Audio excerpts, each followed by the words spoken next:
करावं लागेल. आता पहा, राजा दशरथजीला किती पत्न्या होत्या? आपण नित्यनेमाने ऐकतो.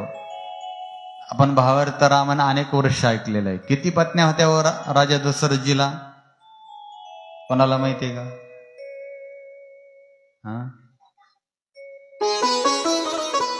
किती होत्या?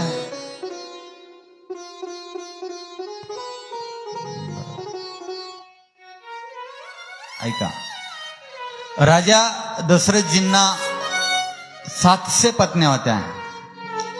700 पत्न्या होत्या राजा दशरथला. त्यापैकी मुख्य 3 होत्या, कौसल्या, सुमित्रा, कैकेयी.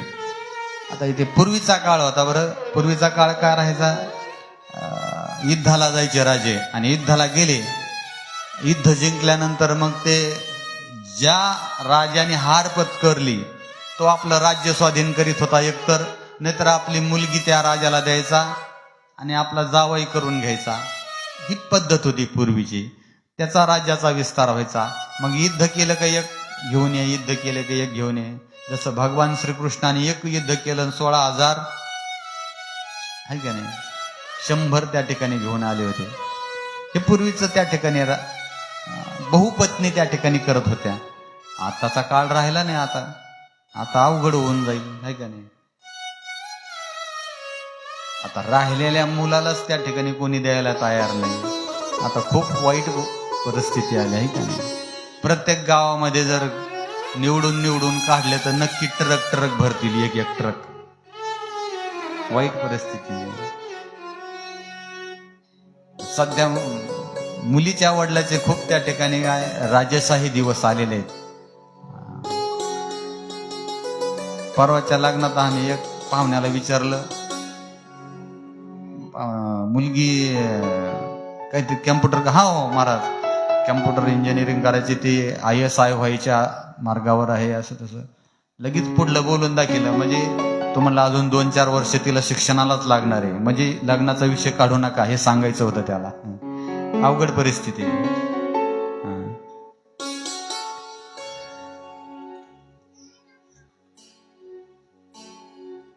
पूर्वी बहुपत्नी करत होत्या. आता त्या ठिकाणी करायची जर वेळ आली तर खूप अवघड आहे का नाही. एक गावामध्ये काय होते, एक भूदेव होते आणि त्या भूदेवांना मूलबाळ नव्हतं. मूलबाळ नसल्यामुळं गावातले लोक म्हणले, देवा काय करा, तुम्ही दुसरा विवाह करा. गावालाही त्या ठिकाणी आहे का नाही, तुमच्या वारसाच्या रूपाने अनेक एक भूदेव मिळेल, कारण पुत्र संतती नव्हती. ठीक आहे म्हणले त्या ठिकाणी. आता सगळ्या गावाने त्यांना घाट घातल्यामुळं त्या भूदेवाने दुसरं विवाह करण्याचं ठरवलं. लक्ष दे बरं. आता दुसरा विवाह केला भूदेवाने, पण असं झालं, दुसरी पत्नी घरात आल्याबरोबर दोघीचं त्या ठिकाणी जी तर भांडणं सुरू झाली. हे भूदेव म्हणले, उगच गावाचं ऐकलं आणि दुसरं लग्न केलं. 2 बायका असून या बामणाला खायलाच भेटाना काही. तिच्याकडे गेला का म्हणले, ती म्हणायची जा त्याच्याकडे. पहिलीकडे गेली का पहिली म्हणायची जा, मागून आणली तिकडे जा. बिचारा 2-2, 3-3 दिवस उपाशीच राहायचा. तो परत गावकऱ्याकडे गेला. गावकऱ्याला म्हणला, तुम्ही माझं लग्न लावून दिलं दुसरं, पण मला आता भाकरीची चिंता आहे. सगळ्या गावकऱ्यांनी मग घरी जाऊन बैठक घेतली. सांगितलं, असं करू नका, तुम्ही अर्धांगिनी आहात त्यांच्या. आमच्या गावाला परत एखादा वारस मिळावा, भूदेव मिळावा, म्हणून गावकऱ्याने तुमचं दुसरं लग्न लावून दिलं. असं करू नका. एक काम करा म्हणले, काय, दिवस वाटून घ्या म्हणले, 4-4 दिवस. हे का नाही, 4 दिवस तिने भाकरी घालायच्या, 4 दिवस तिने. ठीक आहे बाबा. मग 4-4 दिवस त्या सर्वांनी वाटून घेतले. पण आताच एक सण आला होता, काय, मकर संक्रांत. आणि नेमकं मोठीच्या वाटेचे दिवस चालू होते. पहिलीच्या दिवस चालू होते 4 दिवस, आणि त्या 4 दिवसात संक्रांत आली, मकर संक्रांत. आणि मग सकाळीच त्या दोघी उठल्या, सुंदरपैकी त्या ठिकाणी तर पुरणपोळीचा स्वयंपाक केला. मस्त त्या ठिकाणी जर स्वयंपाक केल्यानंतर दैवाला नैवेद्य दाखवला आणि दुपारी त्या ठिकाणी तर मग ताट बिट दोन्ही वाढून ठेवले आणि मग ते आपल्या मालकाला हाका मारायला आले. अहो चला म्हणले जेवायला. आता पहिली जी होती ती म्हणली नाही, माझे जे नियमाने 4 दिवस आहेत त्या 4 दिवस माझ्याकडे आहेत आणि माझ्याच त्या ठिकाणी घरी जेवणार.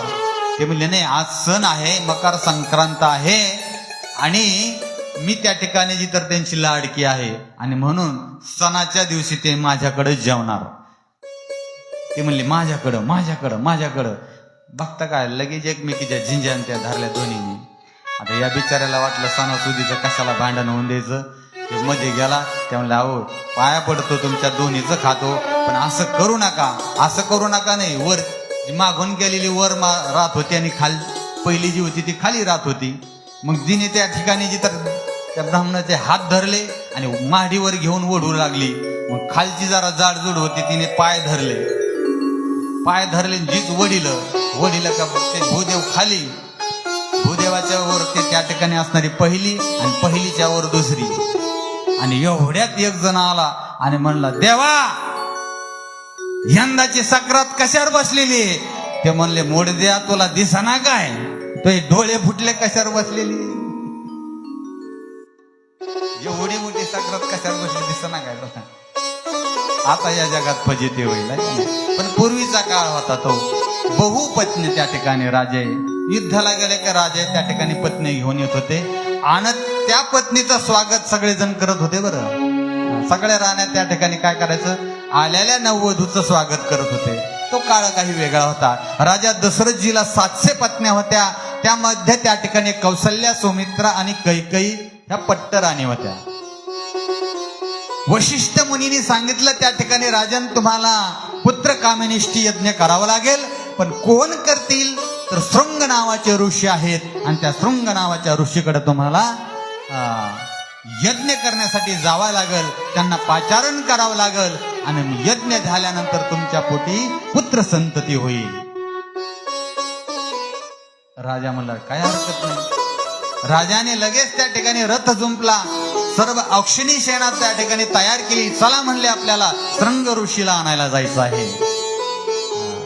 राजा होता तो तिथं काय कमी, सर्व लवाजमा तयार केला. पहा बरं, पण एवढ्यामध्ये वशिष्ठ गुरु आले आणि सांगितलं थांबा म्हणले,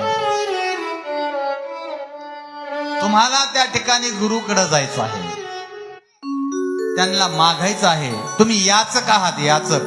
आणि याचकाने कसं गेलं पाहिजे, तुम्ही राजे बनून जाऊ नका, तुम्हाला मागायचं आहे, द्यायचं नाही त्याला. वैशिष्ट्य मुनी सांगू लागले तुम्हाला मागायचं आहे आणि मागत असताना त्या ठिकाणी जे तर एक याचक बनून तुम्हाला जावं लागेल. कारण गुरुकडे जात असताना याचना केली पाहिजे आपण. आणि तेव्हा कुठे त्या ठिकाणी गुरु प्रसन्न. तुमचं राजशाही थाट त्या ठिकाणी दाखवून जमत नाही. कुठंही तुमची त्या ठिकाणी श्रीमंती आहे ती दाखवून जमत नाही. अश्वमेघ यज्ञ करायचा होता पांडवांना आणि तो अश्वमेघ यज्ञ त्या ठिकाणी केला. एक त्या ठिकाणी जी तर नकुल, त्याला आपण मुंगूस म्हणतो, अर्धा अंग त्याचं सोन्याचं होतं आणि अर्धा अंग त्या ठिकाणी जे तर चमडीचं होतं. त्यांनी ज्या वेळेस पाहिलं की भगवान श्रीकृष्ण ज्याचं त्या ठिकाणी सूत्रधार आहेत असं असणारे अश्वमेघ यज्ञ त्या ठिकाणी पांडव करत आहेत, त्या यज्ञामध्ये जर मी गेलो आणि ते प्रसाद जर भक्षण केला तर त्या यज्ञामध्ये माझं राहिलेलं अर्ध अंग जे सुवर्ण होईल, सुवर्णाचं होईल. पहा बरं त्या ठिकाणी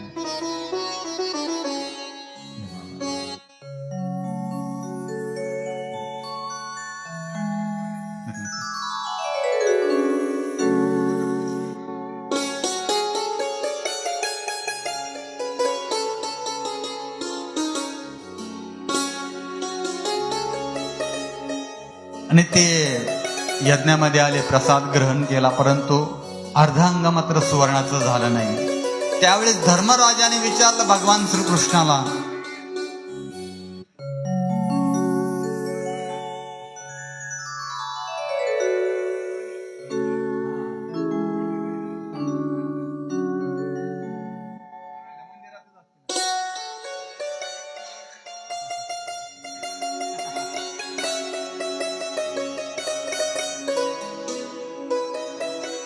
नाथबाबांच्या सृष्टीमध्ये गावातली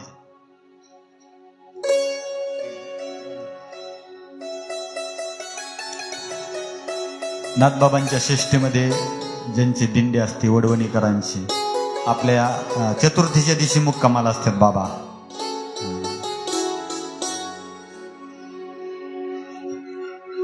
आणि मग भगवान श्रीकृष्णाला विचारलं, अहो अर्धांग सुवर्णाचं का झालं नाही? त्यावेळेस त्या ठिकाणी जी तर भगवान श्रीकृष्ण सांगतात, या यज्ञामध्ये असं कोणीतरी त्या ठिकाणी साधूने भोजन केलं पाहिजे, आणि जर त्या साधूने भोजन केलं तर हा यज्ञ पूर्ण होईल आणि मग त्याचं फल तुम्हाला मिळेल. कुणीतरी त्या ठिकाणी एक योगी आहे, तो प्रसाद घ्यायचा राहिला आहे. आणि पाहिलं, खरोखर एक योगी राहिले होते प्रसाद घ्यायचं. मग त्या ठिकाणी पाहिल्यानंतर सर्वांना सांगितलं, आता जा आणि त्या योगीराज महाराजांना घेऊन या, त्यांना प्रसाद द्या, आणि प्रसाद भक्षण केल्यानंतर तुम्हाला ते पुण्य प्राप्त होईल या यज्ञाचं. त्यावेळेस त्या ठिकाणी जी तर सर्वप्रथम भीमदादा म्हणले, मी जातो. गदा खांद्यावर घेतली, गेले आणि सांगितलं, आमच्या यज्ञामध्ये तुम्हाला चालावं लागेल. ते म्हणले, काय हरकत नाही, येतो, पण 100 अश्वमेध यज्ञाचं मला पुण्य अर्पण करा, मी लगेच तुमच्या यज्ञामध्ये येतो. भीमदादा म्हणले, जीवनात पहिलाच यज्ञ केलाय आणि ते अपूर्ण आहे, त्याचा अजून आम्हाला फलश्रुती मिळाली नाही, त्याचंही पुण्य तुम्हाला बहाल करता येत नाही. तुम्ही तर 100 यज्ञाचं मागितलं. हात जोडले, वापस आले. धर्मराजा गेले, धर्मराजालाही सांगितलं 100 यज्ञाचं पुण्य द्यावं लागेल. धर्मराजाचा विचार केला, काहीच चाललं नाही डोकं, वापस आले. सगळेजण गेले त्या ठिकाणी, सगळ्यांचा नाईलाज झाला. शेवटी त्या ठिकाणी द्रौपदी म्हणले, भगवंता मी जाऊ का? भगवंताला माहित होतं, द्रौपदीला सांगितलं, ठीक आहे द्रौपदी जा म्हणले तो. आता पहा, हे सर्वजण ज्या वेळेस जात होते, सर्वजण त्या ठिकाणी सैन्य, रथ, घोडे, हत्ती घेऊन त्या महाराजांकडे जात होते, साधूकडे. पण द्रौपदीने काय केलं पहा, महलापासून त्या हस्तिनापूर पासून त्या ठिकाणी जी तर आपल्या पायामधल्या खडावा काढल्या, अनवणी पायाने भगवंताचं नामस्मरण करत करत त्या साधू बाबांच्या मठापर्यंत गेल्या. पण कशा गेल्या? भगवंताचं नामचिंतन करत करत. आणि शास्त्र असं सांगतं, आमचे संत असं सांगतात, राम म्हणता वाट चाले, यज्ञ पावलो पावलो. तुम्ही जर राम म्हणत म्हणत म्हणत गेलात ना, कथेला येताना देखील राम राम म्हणत येत जा, तुम्हाला यज्ञाचं त्या ठिकाणी फलश्रुती मिळते. एक पाऊल टाकल्यानंतर त्या ठिकाणी तर काय होतं, यज्ञ पावलो पावली. एक पाऊल टाकला का एका यज्ञाचं पुण्य तुम्हाला लाभतं. मग तो आश्रम किती लांब होता हस्तिनापुरापासून, हजारो त्या ठिकाणी यज्ञाचं पुण्य द्रौपदीच्या पदरामध्ये पडलं. ते म्हणले 100च काय, 1000 यज्ञाचं पुण्य घ्या, पण चला म्हणले. तो यज्ञ पूर्ण झाला. सांगायचंय काय मला इथं, की राजा साधूकडे जायचं आहे आणि मग नामस्मरण करत करत जा, यज्ञ करत करत जा. आणि जोपर्यंत तुम्ही यज्ञ करत नाही ना, तोपर्यंत ते साधू तुमच्या यज्ञामध्ये येणार नाहीत. मग राजा दशरथजीने सर्व त्या ठिकाणी त्याग केला, अनवणी पायाने श्रृंग ऋषीकडे त्या ठिकाणी जी तर जात आहेत. आणि मग श्रृंग ऋषीकडे गेल्यानंतर श्रृंग ऋषीची प्रार्थना केली, आणि श्रृंग ऋषीला त्या ठिकाणी जी तर अयोध्या नगरीमध्ये येण्याचं आमंत्रण राजा दशरथजीने दिलेलं आहे.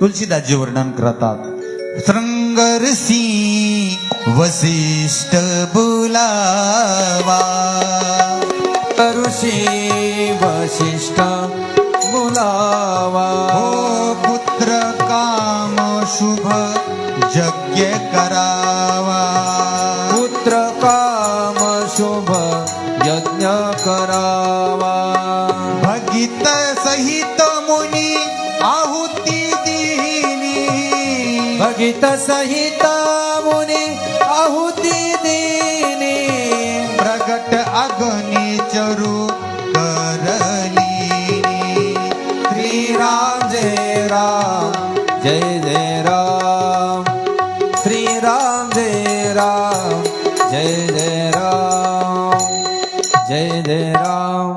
शृंग शौनक ऋषी त्या ठिकाणी अयोध्यामध्ये आले आणि आल्यानंतर त्या ठिकाणी यज्ञाला प्रारंभ केलेला आहे.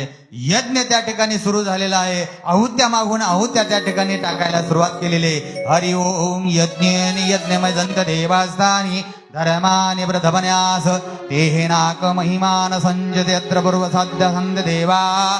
ओम राजाधिराजाय प्रसय साहिनी नमो वै वैश्रणाय समो. अशा एका मागून एक एक त्या ठिकाणी जिथं आहुत्या यज्ञामध्ये पडू लागलेल्या आहेत. यज्ञामध्ये पडल्यानंतर त्या ठिकाणी अचानकपणे मोठा त्या ठिकाणी धुवाचा अग्नींचा ज्वाला त्या ठिकाणी प्रकट झालेल्या आहेत आणि त्या अग्नींच्या ज्वाला प्रकट झाल्यानंतर त्यामधून एक सुंदर अशी देवता बाहेर आलेली आहे आणि बाहेर आलेली देवता हातामध्ये पायस आहे आणि राजा दशरथजीला त्या ठिकाणी सांगते, दशरथा हे घे पायसदा. दशरथा हे घे पायसदा. दशरथा तुझ्या यज्ञी मी प्रगट झालो. तुझ्या यज्ञी मी प्रगट झालो. हा माझा सर्वा दशरथा हे घे पायसदा. दशरथा हे घे पायसदा. जय श्रीराम.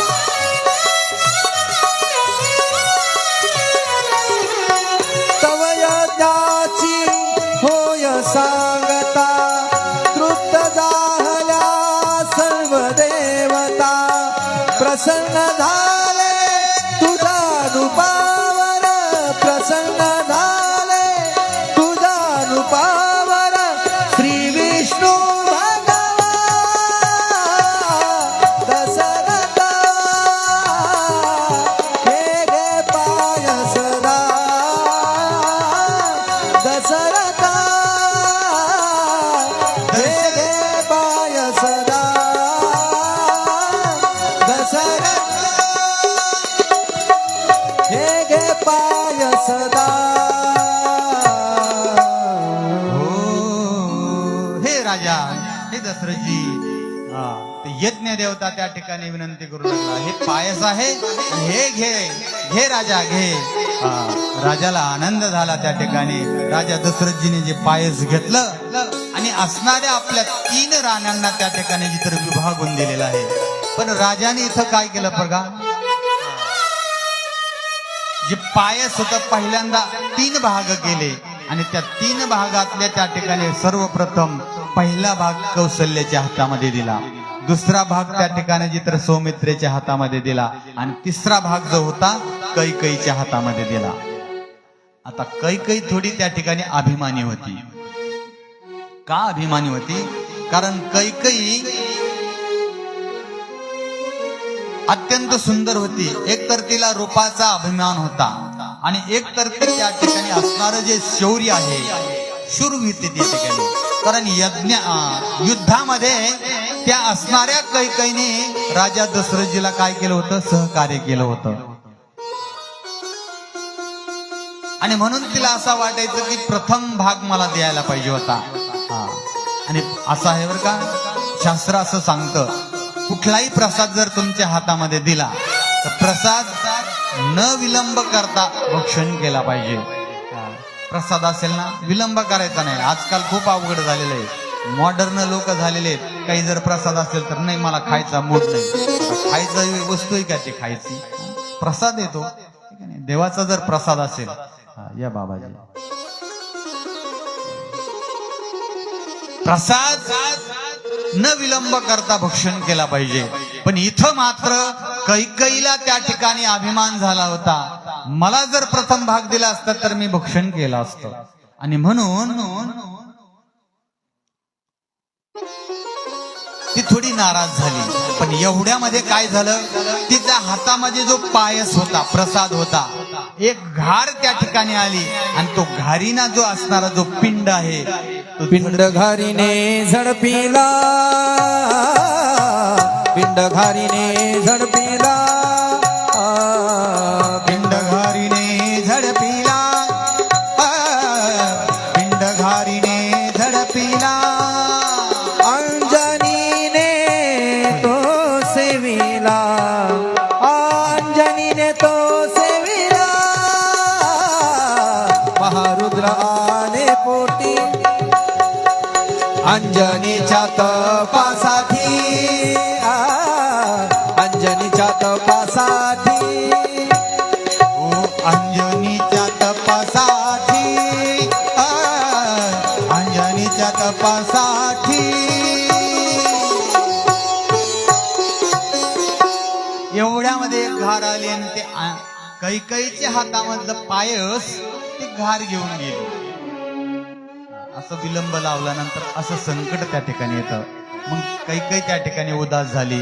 पण असणारी जी सौमित्र आहे, कौशल्य आहे, त्यांनी आपला एक त्या ठिकाणी एका भागाचे 2 भाग केले आणि त्या दोघींनीही अर्धा भाग कैकईला दिलेला आहे. आणि मग आता इथं काही कल्पभेद आहे. काही रामायणामध्ये भरत आणि शत्रुघ्न हे कैकई मातेचे पुत्र सांगितलेले आहेत बरं. आणि काही रामायणामध्ये असा उल्लेख आहे की सौमित्रेला लक्ष्मणजी आणि शत्रुघ्न हे 2 मुलं झालेले आहेत. पण सर्रास जर रामायणामध्ये पाहिलं तर असा उल्लेख आहे भरत आणि शत्रुघ्न हे कैकईचे मुलं आहेत. पण काही रामायणामध्ये असं आढळतं की शत्रुघ्न ही सौमित्रेचा मुलगा आहे. कल्पभेद असेल. पण या ठिकाणी कौशल्या मातेने आणि सुमित्रा मातेने आपला अर्धा भाग दिलेला आहे. आता पहा, पायस भक्षण केलेला आहे तिन्ही राण्यांनी आणि दिवसामागून दिवस गेले. अयोध्येमध्ये त्या ठिकाणी तर आनंद होऊ लागलेला आहे. कारण का, आता या अयोध्येला वारस भेटणार आहे. खऱ्या अर्थाने या जगताचा चालक मालक या अयोध्ये नगरीमध्ये प्रागट्य होणार आहे. म्हणून सगळ्या अयोध्यवासियांना आनंद झालेला आहे. आणि धर्मशास्त्र असं सांगतं आपल्याला की ज्या ठिकाणी जितर काय झालेलं असेल, ज्या वेळेस गर्भधारणा होती आणि गर्भधारणा झाल्यानंतर त्या स्त्रीला डोहाळे विचारले जातात. पहा, हा आपला त्या ठिकाणी एक काय डोहाळे विचारणे हा एक संस्कार आहे. 16 संस्कार सांगितलेले आहेत, प्रामुख्याने 16 संस्कार. आता संस्कार नाहीसेच होत आलेले आहेत शेवट आहे की नाही. किती संस्कार शिल्लक राहिलेत झाले तर झाले. 2 संस्कार आपल्याला माहिती आहेत. आता एक विवाह संस्कार आणि दुसरा शेवटचा संस्कार अंत्यसंस्कार. 2 संस्कार मात्र आपल्याला कायमस्वरूपी ध्यानात राहणार आहेत. पण इतर जे 16 संस्कार आहेत ते आपल्यामध्ये त्या ठिकाणी काय लोप पावत चाललेले आहेत. का असं होतं? कारण आपण आपली संस्कृती विसरत चाललेलो आहोत. आपण दुसऱ्यांचा अनुग्रह त्या ठिकाणी करत राहतो, है का नाही. दुसऱ्यांचा अनुग्रह करून, है का नाही. आता हे वाढदिवस साजरे करणं आणि त्यामध्ये आपण काय करतो, असणारे दिवे विझवतो. आपल्यामध्ये दिवे लावण्याची प्रथा आहे, विझवण्याची नाही, है का नाही. पण आपण दुसऱ्याचं अनुकरण करतो. 16 संस्कार आपले हळूहळू लोप पावलेले आहेत. 2 संस्कार राहिलेले आहेत. पहा, पहिल्यांदा त्या ठिकाणी जर असेल तर गर्भधारणा हे पहिला संस्कार आहे. गर्भधारणा ही हिंदू धर्मामध्ये पहिला संस्कार आहे. त्यामध्ये दुसरा त्या ठिकाणी आहे पुंसवन संस्कार. तिसरं संस्कार आहे डोहाळे. डोहाळे जेवण हे तिसरं संस्कार आहे बरं का आपले, है का नाही. 4थं जात कर्म आहे. नंतर नामकरण संस्कार आहेत, म्हणजे बारसे ज्याला म्हणतो. पूर्वी बारसे व्हायचे, आता बारसे राहिलेच नाही, है का नाही. नामकरण कोणी करत नाही, पण पूर्वी करत होते त्या ठिकाणी. नंतर त्या ठिकाणी निष्क्रमण संस्कार, म्हणजे मूल जे आहे पहिलं त्या ठिकाणी जन्म कुठं घेतं, माहेरामध्ये असते मुलगी. पण माहेरावरून सासरला येत असताना त्याचं जे संक्रमण होतं तो एक संस्कारच होता. आता ते नवीन झालंय फॅड, कुठं आता करतेत फुलं बिलं वगैरे टाकून करतेत कोणी. पण हे पूर्वीच आहे बरं. नंतर त्या ठिकाणी अन्नप्राशन, ज्याला त्या ठिकाणी काय म्हणतात उष्टावन्न हे संस्कार आहे. उष्टावन्न संस्कार म्हणजे बालकाने पहिल्यांदा अन्न ग्रहण ज्या ठिकाणी करतो तो दिवस म्हणजे उष्टान्न संस्कार. त्याच्यावर ते संस्कार केले जातात. चुडा कर्म संस्कार आहे. कर्णभेदन आपल्या हिंदू धर्मामध्ये कान त्या ठिकाणी तर काय कान टोचणे हा एक संस्कार आहे. लहान मुलाचे कान टोचतोच ना, एक संस्काराचा भाग आहे. कर्ण संस्कार आहेत. नंतर त्या ठिकाणी चुडा कर्म म्हणजे जावळ काढणे. आता जावळ ठेवतच नाही, जावळच राहिले नाहीत मुलाला. पहिले त्या ठिकाणी खूप जावळ ठेवायचे आणि मग ते मामाच्या मांडीवर देऊन जावळ काढायला लावायचे. एक संस्कार होता त्या ठिकाणी. उपनयन संस्कार, व्रतबंधन आहे का नाही, मुंज, वेदारंभ संस्कार, शिक्षा, मुलाला शिक्षा देणे हे एक संस्कारामध्ये आहे. आपल्या विद्या ग्रहण करणे हे संस्कार आहेत आपले त्या ठिकाणी. नंतर गोदान, समवर्तन संस्कार, विवाह संस्कार आणि विवाह प्रिय संस्कार, नंतर अग्निसंस्कार असे 16 संस्कार केले जातात. त्यापैकी त्या ठिकाणी तिसरा असणारा जो संस्कार आहे ते डोहाळे जेवण आहे. या ठिकाणी आता राजा दशरथजी आपल्या तिन्ही राण्यांना विचारत आहेत डोहाळे जेवण. सर्वप्रथम त्या ठिकाणी धर्म काय सांगतं धर्मशास्त्र, धर्मशास्त्र ऐसे डोहाळे पुसावे त्यांचे पुरवावे मनोरथ. आपल्या पत्नीचे जे काही मनोरथ आहे डोहाळ्यामध्ये ते पूर्ण केलं पाहिजे. आता कोणाचे काय डोहाळे, कोणाचे काय डोहाळे असतात. काही काही लई विचित्र डोहाळे असतात. काहीला काय डोहाळे लागतात, काहीला चिंचा खावं वाटतात, काहीला आंबे कैऱ्या खावं वाटतात, काहीला कवूट खावं वाटतं. असं काही काही वेगवेगळे डोहाळे लागतात. काहीला एका महल्याला काय झालं, माती खायचे डोहाळे लागले, मातीच खात राहायचे. होणारा बालक त्या ठिकाणी काळा कुठं जन्मला का डोहाळे जेवणच कसं होतं तिथं. डोहाळे कसे असावा, डोहाळे कसे असावात जर हे पाहायचं असेल तर आमच्या नामदेव महाराजांना विचारा. ज्यावेळेस त्या ठिकाणी जिथं कौशल्याचे डोहाळे विचारले, नामदेव महाराजांनी सांगितलं सदा समाधिस्थ रामरूप झाली कौशल्या माऊली नामा म्हणे. कौशल्य मातेचे काय डोहाळे होते बघा. डोहाळे काय लागले, सतत भजन चिंतन करणं, नामस्मरण करणं हे डोहाळे होते कौशल्य मातेचे. भगवंताचं नामचिंतनामध्ये ज्यावेळेस राजा दशरथजी पहिल्यांदा गेले विचारायला डोहाळे कौशल्य मातेच्या मंदिरात, तर पाहिलं तर त्यांना वाटलं हिला काहीतरी भूतानीच झडपलेलं आहे. ते भूत खूप त्या ठिकाणी जबर आहे. कोणचं भूत ते तुकाराम महाराजांनी नाथबाबांचं आहे काय ते भारूड भूत जबर मोठे ग बाई. आमच्या अक्का आल्यात का, अक्का नाही आहेत, अक्काला ते चांगलं पाठवते.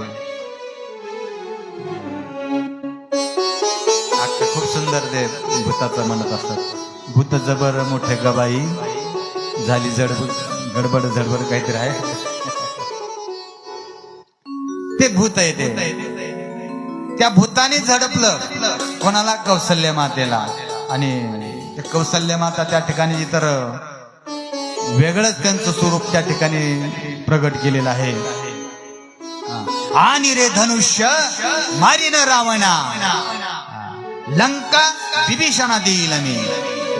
मोठ्या आवेशामध्ये त्या ठिकाणी तर कौशल्य माता म्हणू लागली धनुष्यबाण घेऊन या, त्या रावणाला मारते आणि लंका विभीषणाला देते. एक कौशल्य मातेचे डोहाळे आहे. मोठ्या आवेशाने राजा दशरथजीला वाटलं हे तर विचित्रच आहे, हिला भूतच लागलं का काय. वशिष्ठ मुनीकडे गेले, म्हणले पहा ना कौशल्य माता काय करू लागलेले आहेत, त्यांना भूत लागलं का काय कोणू. ते म्हणले राजन भूत लागलंय, पण हे भूत कोणचं आहे, परब्रह्म या जगताचा चालक मालक असणारा तो तुझ्या पोटी आता त्या ठिकाणी अवतार घेणार आहे. असे डोहाळे कौशल्य मातेचे होते. सुमित्रा मातेचे डोहाळे त्या ठिकाणी पाहिले. सुमित्रा मातेच्या मंदिरामध्ये ज्यावेळेस राजा दशरथजी गेले तर सुमित्रा मातेची काय अवस्था होती. न माये आनंद तियेच्या मानसी, ठेवी मस्तकासी चरणावरी. आनंद झाला त्या सुमित्रा मातेला, पण दास्यत्व पत्करलं. माझ्या पोटी जो कोणी येईल ना तो त्या ठिकाणी तर काय कौशल्याच्या पोटी जो येईल त्याची दासत्व करील, त्याची सेवा करील, असा पुत्र माझ्या पोटी जन्माला येईल. हे डोहाळे कोणाचे होते? सुमित्रा मातेचे. पण ज्या वेळेस कैकई मातेच्या महलामध्ये गेले ना राजा दशरथजी, त्या कैकई मातेचे काय डोहाळे होते? हिरी म्हणे ऐसे वाटत असे जीवा, कनिष्ठासी द्यावे राज्यपट, ज्येष्ठासी धाडावे दुरी दिगांतरी. पहा कैकईचे डोहाळे काय होते?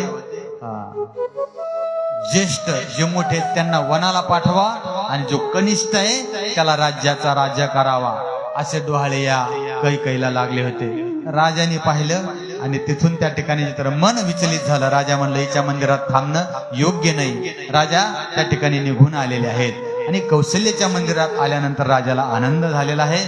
आता त्या ठिकाणी तर डोहाळे पूर्ण झाले आणि आता ती वेळ आलेली आहे वैकुंठामध्ये. त्या ठिकाणी जितर माझे भगवान रामप्रभू या भूतलावरती अवतार घेणार आहेत, असं पाहिल्यानंतर आता तिथीचं आगमन होऊ लागलेलं आहे वैकुंठामध्ये. सगळ्या तिथींनी त्या ठिकाणी आलेल्या आहेत. प्रभू तुम्ही माझ्यामध्ये त्या ठिकाणी काय करा? अवतार धारण करा. माझ्यामध्ये प्रथम आहे, द्वितीय आहे, तृतीय आहे, चतुर्थी आहे, पंचमी आहे, षष्ठी आहे, सप्तमी आहे, अष्टमी आहे. परंतु सगळ्या तिथींचे एक एक वैशिष्ट्य आहे. प्रथमेचं वैशिष्ट्य आहे, द्वितीयाचं आहे, तृतीयाचं आहे. सगळ्यांचं काही ना काहीतरी वैशिष्ट्य आहे. सगळ्या तिथी त्या ठिकाणी सांगतात प्रभू तुम्ही माझ्यामध्ये अवतीर्ण व्हा, माझ्यामध्ये अवतीर्ण व्हा. पण एक तिथी त्या ठिकाणी अशी आहे की ती निवांत आहे, पुरी आहे आणि ती समाधानी आहे. ती हात जोडून एका कोपऱ्यामध्ये उभा आहे. रामप्रभूंनी विचारलं का ग तुला नाही वाटत? त्या ठिकाणी ती हात जोडून म्हणते प्रभू माझं काहीच त्या ठिकाणी काय नाही, माझं काहीच वैशिष्ट्य काहीच नाही, नाविन्यपूर्ण काही नाही, माझी जगात कुठलीच ओळख नाही. आणि पहा बरं, ज्याचं कोणी नसतं ना, जगी ज्यास कोण नाही, एक सुंदर गीत होतं पहिलं बा. ज्या जगतामध्ये ज्याला कोणीच नाही त्याचा कोण असतो? भगवंत. जगी ज्यास कोण नाही त्याची भगवंत. जगतामध्ये ज्याचं कोणी नाही ना त्याचा भगवंत आहे. ती त्या ठिकाणी नवमी तिथी उभी होती, हात जोडून उभी होती. तिला विचारल्यावर त्या ठिकाणी सांगितलं माझं काही वैशिष्ट्य नाहीये. आणि त्यावेळेस सांगतात तुझं नाही ना, मी तुझ्यामध्ये त्या ठिकाणी काय होणार? अवतार घेणार. पण त्या नवमी तिथीला त्या ठिकाणी आनंद जितर झालेला आहे. आणि म्हणून त्याच असणाऱ्या नवमी तिथीचं वर्णन, नवमी तिथी मधुमास पुनीता, सकल पक्ष अभिजित हरि प्रीता. राम सिया राम, राम जय जय राम, राम सिया राम जय जय राम. हो मध्य दिवस अतिशीतन घामा,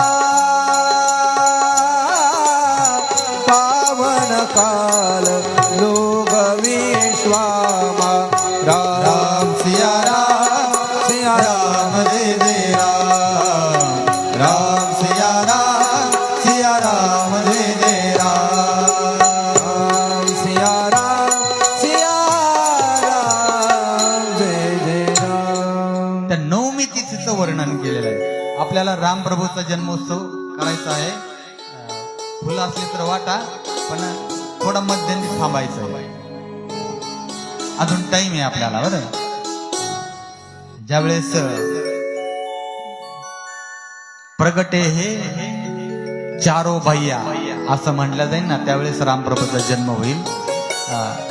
कारण रामप्रभूची थोडी लीला या ठिकाणी आहे आणि तुम्हाला ती लीला सांगायची आहे. त्याच्यामुळं आत्ताच प्रभूचा जन्म होणार नाही. नवमी तिथी मधुमास, सकल पक्ष अभिजित हरिप्रीता, मध्य दिवस अति शीत न घामा, पावन काल लोक विश्रामा, पावन काल लोक विश्रामा. मध्य दिवस मध्यांतरीचा दिवस आहे. चैत्र महिना आहे आणि या चैत्र महिन्यामध्ये सकल त्या ठिकाणी असणारे अभिजित असणारा मुहूर्त आहे. याच मुहूर्तावर असणाऱ्या भगवंताने काय केलं? प्रागट्यकरण झालेलं आहे भगवंताचं. कौशल्याच्या मंदिरामध्ये याच असणाऱ्या तिथीला भगवान चतुर्भुज रूपाने प्रगट होतात. बरं थोडीशी लीला आहे या ठिकाणी. भगवान ज्या वेळेस अविद्यामध्ये प्रगट होतात त्यावेळेस चतुर्भुज रूपाने प्रभू प्रगट होतात आणि तुलसीदासजी त्याचं वर्णन करतात. भये प्रगट कृपाला दीनदयाला कौशल्या हितकारी टाळ्या वाजवायच्या. हरसित महकारी मुनी मनहारी अद्भुत रूप विचारी भये प्रगट कृपाला दीनदयाला कौसल्या हितकारी. लोचन अभिरामा तनुघन सामा निज आयुध भुजाचारी भूषण वनमाला नयन विशाल शोभा सिंधु करारी प्रगट कृपाला दीनदयाला कौसल्या हितकारी. हर्षित महतारी मुनि मनहारी अद्भुत रूप विचारी.